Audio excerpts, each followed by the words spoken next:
May kainan sa Valenzuela na kung saan ay mag-enjoy lahat pati ang mga bata. Sobrang mura nga lang dito dahil start at 99 ay naka-only rice at only lomi soup ka na. Kung saan sa Valenzuela yan at bagong na-omsiman natin, samahan mo ako dito. Tara, let's G!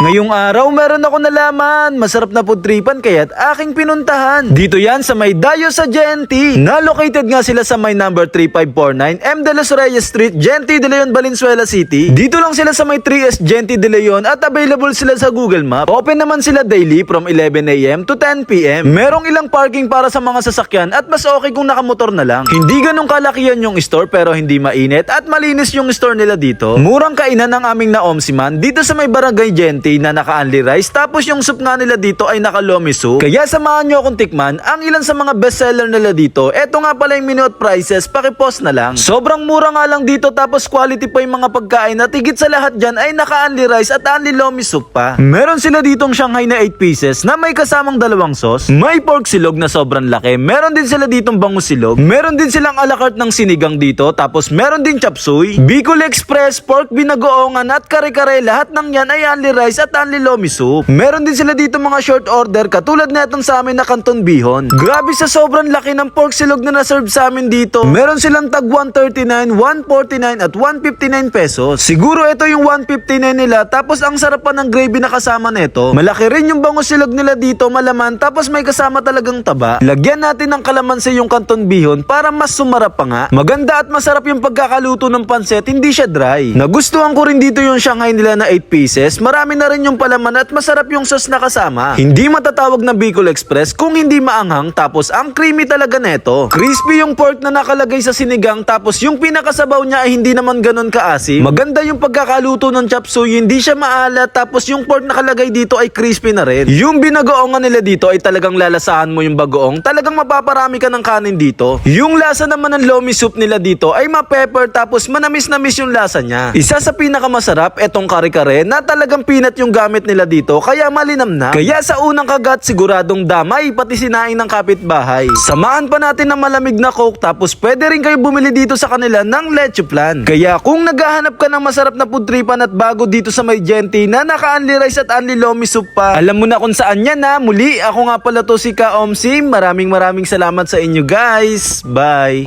Tara, kain na sa Genti.